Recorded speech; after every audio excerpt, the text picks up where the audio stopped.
Hello and welcome to the latest video and podcast from Fantasy Football Scout. As we look ahead to Fantasy Premier League Game Week 15, they're coming thick and fast early December. It's team reveal time, and as usual, I'm joined by Fantasy Football Scout's Deputy Editor Tom Freeman. My name is Joe. Tom, welcome. How are you? Yeah, I'm okay, thanks, Joe. Yeah, I actually had my best game week of the season so far in Wow. 14. Well, in terms of sort of Game Week rank, as it? Yeah, Yeah, it was how about about 300k. I got 75 points, Wow. so which I wasn't expecting. When I plugged in my defence on Saturday, I had Livramento and Charlie Taylor and players like that, but they came in for me. Yeah. And some of the big hitters returned too, obviously, as well. Held on to Watkins. So yeah, kind of had a rough kind of few weeks. So looking to kind of build on that a bit now. And we've obviously got the two game weeks coming up in really quick succession. Yeah, fairly average week for me, just above the average. Got Okay. 56. So Right. I've dipped a little bit, but I'm still in the top 200k. And Yeah. I thought it was going to go well, but I did with my two free transfers remove Bowen and Watkins for Darwin and Bomo. So Okay. I'm actually only 6 points down, I think, of those particular moves so far, and I think I don't know.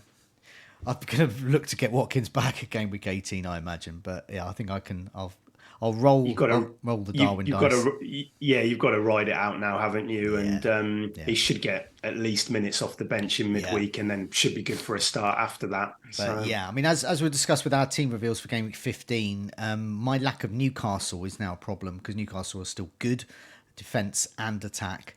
And I thought my game was going well with some returns from Bomo and Saka early on, but then when Gordon and the Newcastle defence did well, I don't have them. I was immediately down, so I needed my differentials, which is the likes of Anderson at Palace and a Dinger at Brighton, to at least match the likes of Gordon and a Newcastle defence and Trippier, and they couldn't. So I knew I was on for a sort of average week, no matter what else happened. Well, as long as the drop isn't too severe, No, it's then not at all. you're okay, aren't you? Yeah, it's just a small red arrow, and I did switch to Haaland as the captain, and that could have been a huge haul if it wasn't for the referee dragging Jack Grealish back. Same, and he missed a couple of good chances, which you normally expect Haaland to put away, don't you? But that was infuriating. I mean, it was a great ball through for Grealish, wasn't it? Yeah. And you were just thinking, he probably would have got into the bonus if he would have got that third assist as well. Yeah, definitely. Because of course the booking wouldn't have happened if Grealish had scored. So yeah, frustrating. It felt like I wanted more distance between Salah and Haaland, but at least he got a couple of returns. Yeah, but I mean, it shows how potent those big players are. And Salah once again, Found came a way. away with a return. Should have got more, but it was the other Liverpool players came in. Before we have a look, what we're going to do is we're going to look at the fixtures. We're going to focus on defences really, because both you and I, defences can do with a bit of a spring clean. I think most people's can as well. And a new cheap budget option has emerged at Newcastle, which is and he's certainly top of my list to transfer in. But first, I understand there's an ongoing offer at Fantasy Football Scout, a free trial to get membership. Yeah, exactly right, Joe. There's a 7-day free trial for membership, for premium membership over at Scout right now. There's also 20% off. So it's a good time to sign up with the game weeks coming really thick and fast. You maybe don't have as much time to consume the longer pods, certainly. So getting into that members area and having a quick look at all the up-to-date, having your own table set up, which I know both of us do as well. It's a good practice to get into on a Monday morning just to see how your players have been performing. So yeah, take a look at that. All the info's over at the site. Indeed. Let's start off by having a look at the fixtures to help us plan before we reveal our teams and our transfer plans. I've done the next 6 fixtures, so that takes in that blank in game week 18, and it also takes in 19 and 20 afterwards. Game week 20 possibly could be a double game week for City and Brentford, but the nearer we get to it without an announcement, the less likely that is going to be, because I believe there was a commitment after last season, in fact recent seasons, to actually give fans some notice. And given that it's an important time of year, end of December, fans really need to know now. And also businesses in those local areas as well. The local pubs and places to eat as well. You don't really want to be messing around with that. So yeah, as each game week goes by, that'll become less and less likely. But nevertheless, that could be City and Brentford double game week because they miss 18. So yeah, looking at the fixture ticker, just quickly run through the top ones and the fixtures and see where that leaves your thoughts really. Wolves are top. Lots of budget options there. Hwang and Kuna there. Burnley and Nottingham Forest at home. Lovely two fixtures there. Then they've got West Ham, Chelsea, Brentford and Everton. So they're top of the fixtures over the next 6. Chelsea are next. Manchester United, that's a good fixture now. Then they've got Everton, Sheffield United, Wolves, Crystal Palace and Fulham. Brilliant fixtures for Chelsea. Tottenham, great fixtures as well. They do have Newcastle in game week 16, but they have West Ham up next at home, Nottingham Forest away, Everton at home, Brighton with their... I haven't kept a clean sheet yet, so that could be some good returns there. And Bournemouth in game week 20, really good run. Newcastle as well, Everton, Tottenham, Fulham, Luton, Nottingham Forest, and then Liverpool game week 20, good run there. Worst fixtures, Aston Villa, which is why I got rid of Watkins. I wish I hadn't now, but Manchester City and Arsenal at home. Tough fixtures, but they are at home. Then they got Brentford. Game week 18 is when you want Watkins back if you've got rid of him. Sheffield United at home. Manchester United away, and then Burnley at home. So it's a nice run there. But yeah, looking at overall at those fixtures, where does that sort of leave you with your team? Where do you think because we both like to move with the fixtures with our players, but what are you lacking in? Yeah. What are your thoughts? Well, I really like that next 3 for Wolves attackers. I think Burnley, Forest, and then going to a leaky West Ham side who just can't keep clean sheets this year. I do like that. I actually went for Palmer last week because I really wanted him. We spoke about it, didn't we, Joe? Yeah. We really wanted a bit of Chelsea attack for that Brighton fixture. They scored the goals, but nobody could foresee the knock that he picked up in training.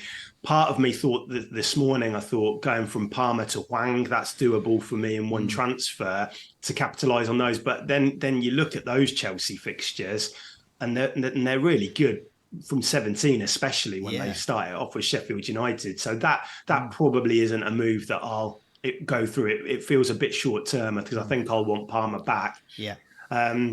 Newcastle fixtures really good for defence from 17. We'll talk about him in a bit, but you've got £3.9 million keeper now, but you've also got Lascelles, Livramento, really cheap options in that back line. So loads of good picks there. Villa fixtures, right going down to the bottom, bit of a concern, but I'd back us to score at home against anyone. I think we can score again, especially now that Rodri is going to be out for City, such a key component. Yeah.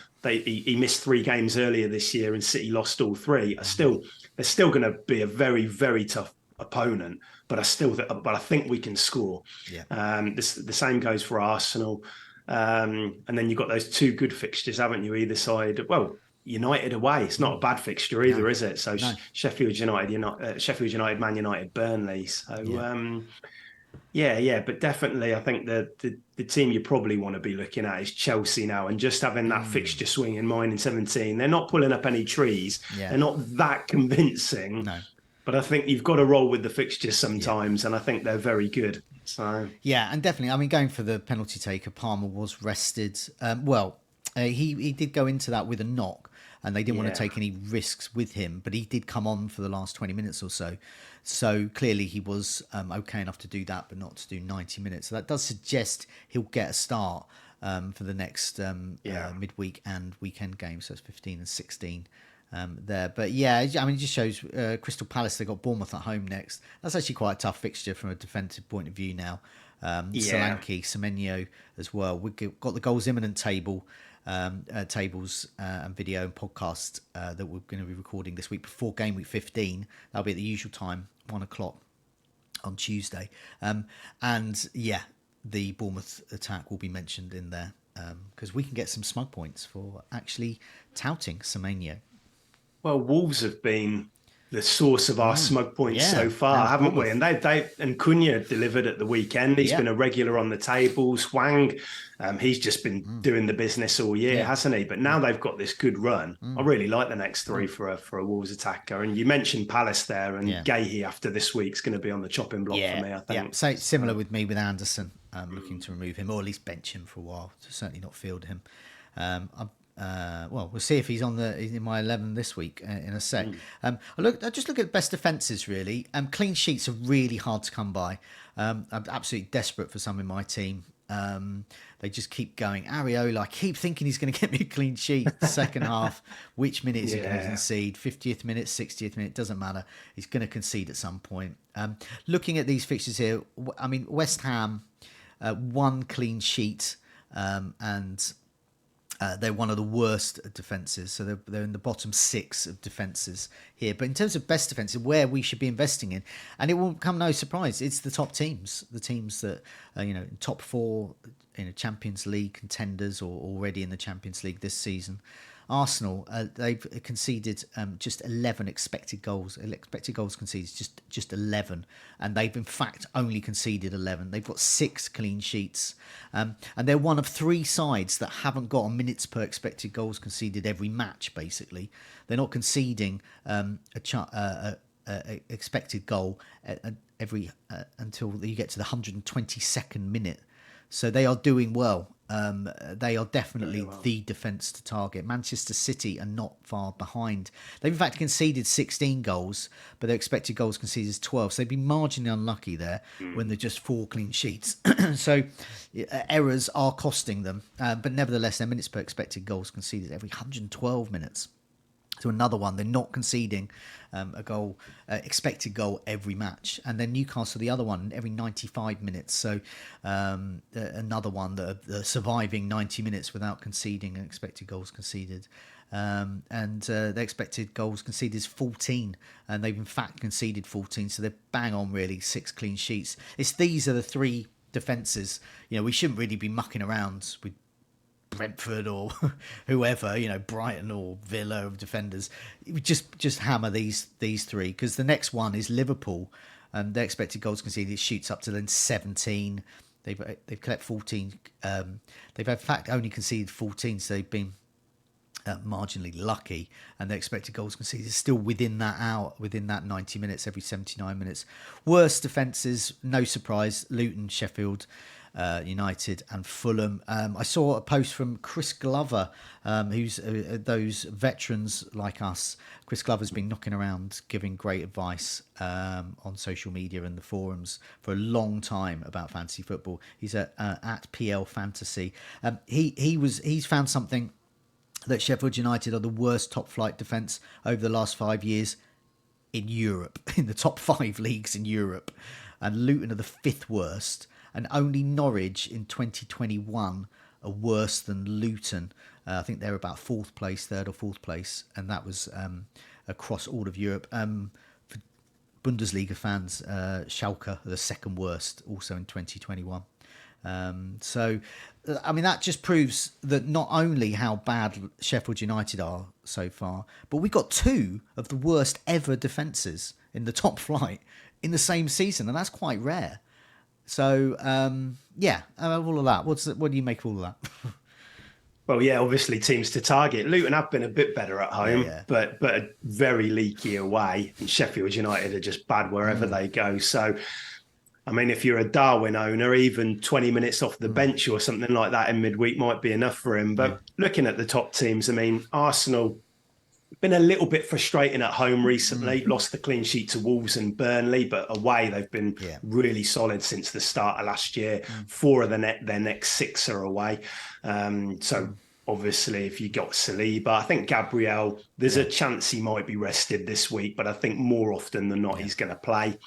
The only problem with City is the blank in 18, of course, which makes it very difficult to invest in them beyond Haaland, doesn't it? Because most of us have got Mbomo. Yep. Brentford obviously blank as well. So you might need to hold off with the City investment just for a bit. But otherwise it's going to make it tricky. That's why Arsenal, Newcastle are the teams I'm looking at. target Yeah. there. Obviously, I mean, it's worth mentioning Brentford and Chelsea are the next Yeah. best after Liverpool. So they're not in the same bracket as Arsenal and No. Newcastle, but they're still nevertheless good defences. Same with Everton, actually. Only three Yeah. clean sheets and have conceded 22 goals. 20 goals. Chelsea have conceded 22 goals, but the expected goals conceded for Chelsea is 18. So that suggests they've been marginally unlucky and they could tighten up. And so obviously they're much tricky. They're better all round as a team now. Badashila's back and looking good. And when I'll put the next table up I've got before we look at our teams. Attacking defenders. These are just the top 3 attacking defenders. There'll be no surprises. Well, there might be one surprise, but a further down this list, and in about 6th or 7th place, which is not figured on here, is Badashila, Chelsea. So I'm not sure about Chelsea defender yet. So watching brief, but I fancy getting one. Most attacking defenders last 4 game weeks.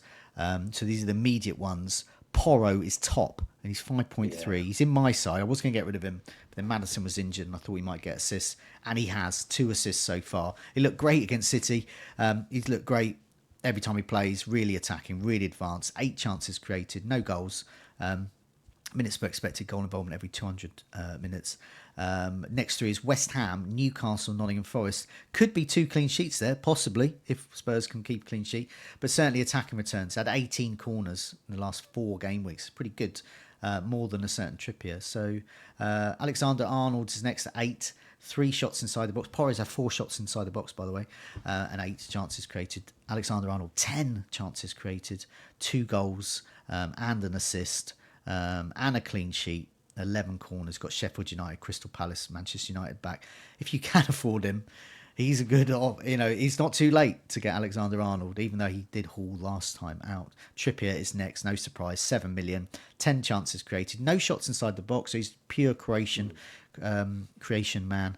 1 assist, 2 clean sheets, and corners, 16 corners. Everton, Tottenham and Fulham next. Good fixtures, great players. 2 are really expensive. Porro is affordable. Any in your... we'll put our teams up in a sec, but you don't have any of these. I don't. No, I've got Livramento at Newcastle. I did own Simicast for a bit, but I haven't owned Trent. He's obviously delivered in back-to-back game weeks. Played a bit in midfield in the kind of a holding role yesterday after the subs, so allowed him to get even further forward than normal. Porro, I love watching him. Like, he's really dangerous. I just don't see how Spurs are going to keep any clean sheets with the current players they've got out. I mean, Romero is back now. That's good for them. Yeah. But when you're playing like a midfield of Basuma, Lo Celso and Kulusevski in there as well, it just feels really kind of gung-ho. Yeah. So, but that doesn't mean that Porro can't do well, because he's popping up in some great positions. Okay. He's only 5.3, so he's not too expensive compared to the others. So he's a player on my radar, absolutely. Okay, well let's get your team up then. So do you want to go through your team, your transfer thoughts, and who you're captaining and why? Yeah, so I've got Areola in goal away at Tottenham. I've got 3 at the back. There's no clean sheet there, is there? Absolutely not. No. I mean, it's just... I bought him in really early. I think I bought him in for Matt Turner in like game week 2 or 3. So I did get that 1 clean sheet out of him against Sheffield United. But apart from that, it's just been misery. So that is a potential move, which I'll touch on in a minute. So I've got 3 at the back. I've got Reece James, who's back from suspension now. I'm going to play him at Man United. Don't expect a clean sheet, but I think if you own Reece James, you just play him and hope for hope he stays fit, and 2, hope you get an attacking return. And then I've got Gabriel and Gahey, who have both got good fixtures this week. Longer term concerns about Gahey, but for this week, that's fine. In midfield, I've got Salah as my captain. Son, Saka, Mbomo and Palmer, and then Haaland and Watkins up front.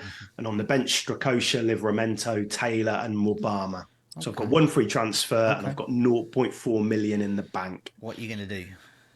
Well, my first thought was to save a transfer, but now I am very tempted by Strakosha to Dubravka, which I think a lot of people we'll be eyeing up. I think we haven't had an update from How directly. I don't think we will do before deadline because they play on Thursday.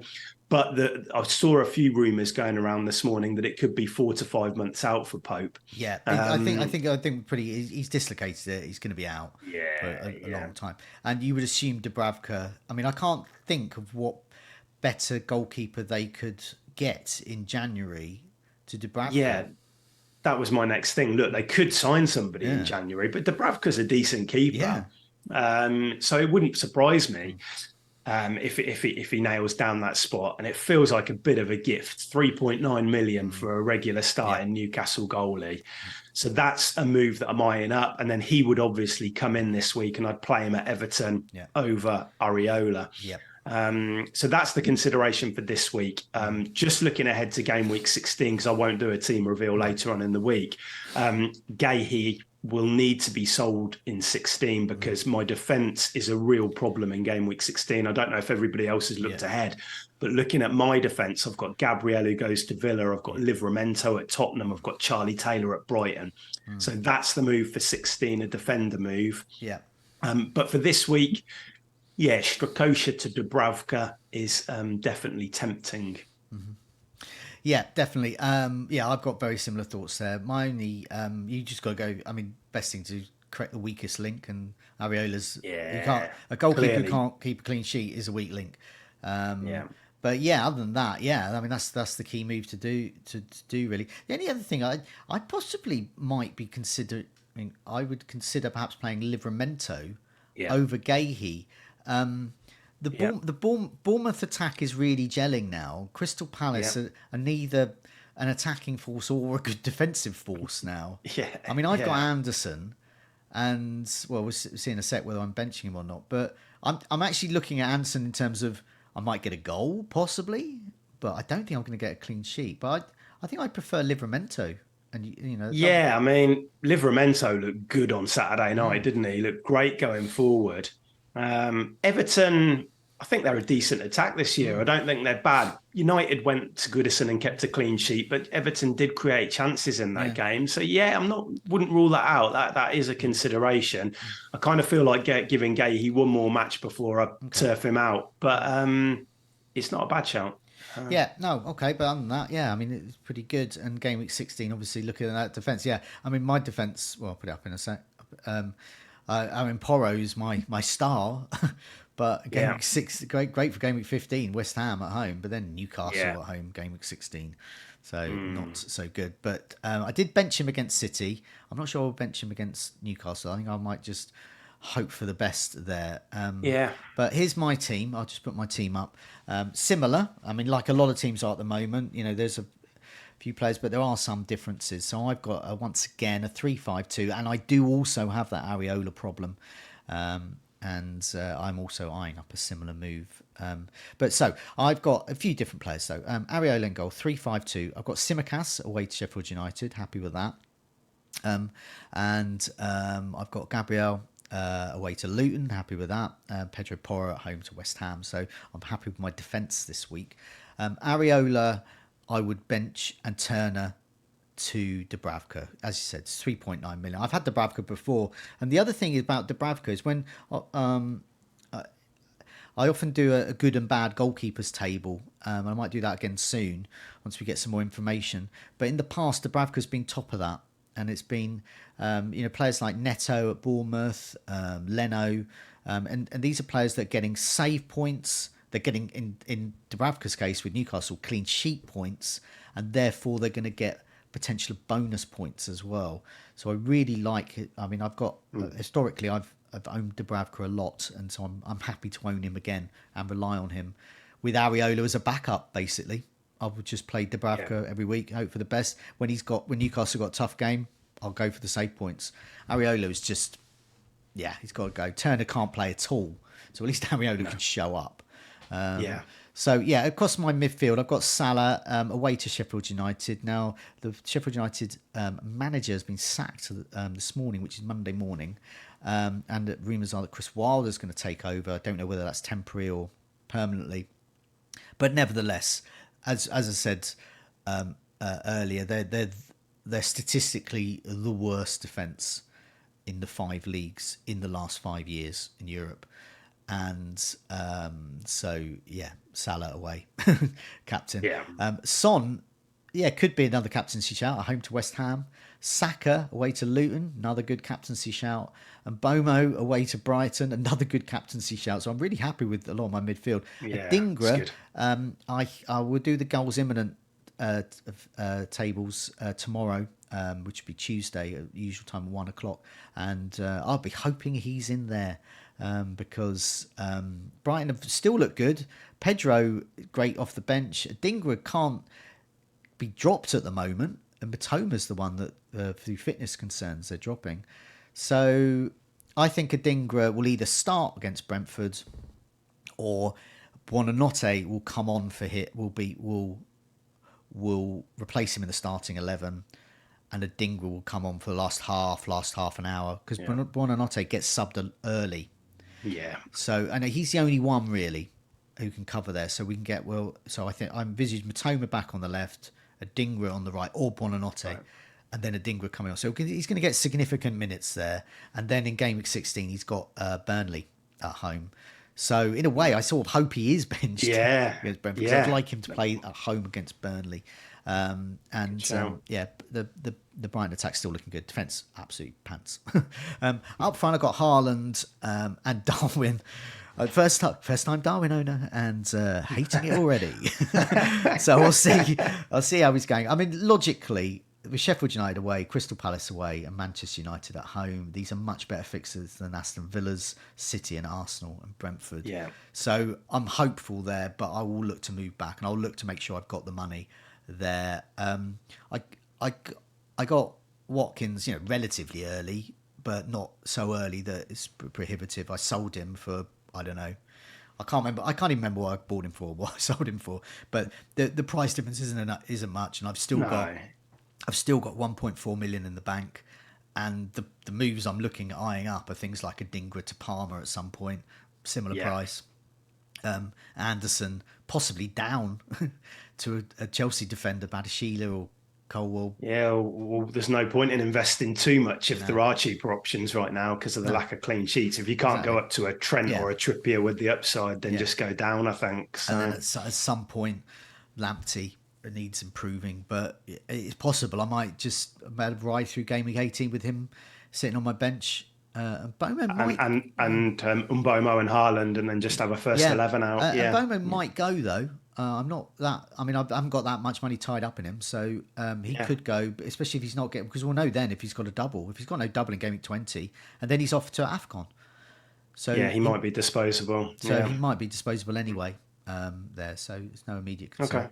But yeah, that's my thoughts there. The Turner out for Dubravka, non-playing goalkeeper. Same price for I know, weirdly, for a cheaper goalkeeper who is actually playing for a great side and has got a great pedigree in FPL.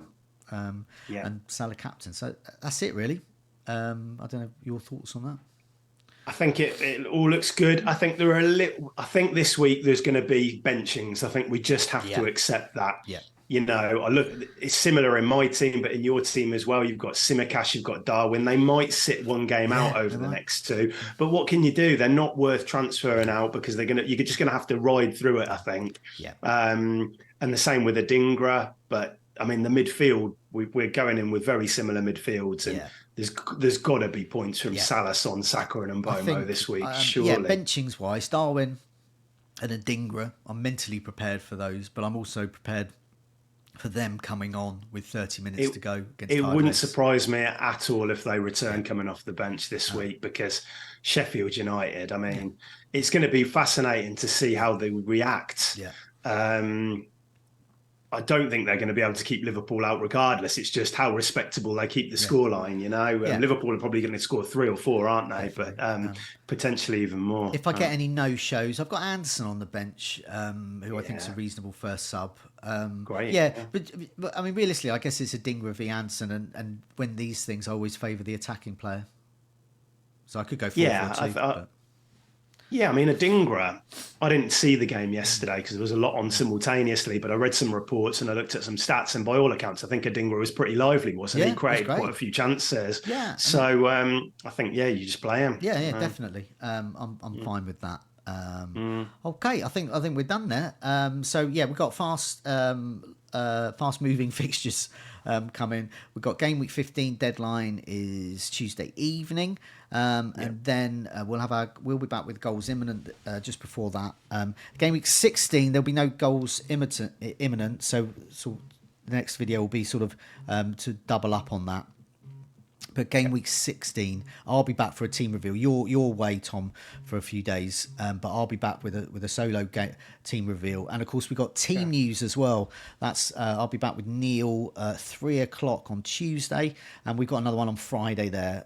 So that'll cover game week 16 Tuesday, and so yeah, lots more videos, and that's just us. There's also Scoutcast, there's burning questions, there's deadline dilemmas. There's more and more team reveals as well from a lot of the teams. So lots and lots of content to keep you going this busy time of the year. Tom, thanks so much for joining me. Good luck with the game week. See you Brilliant. soon. Thanks, Joe. See you soon. Bye.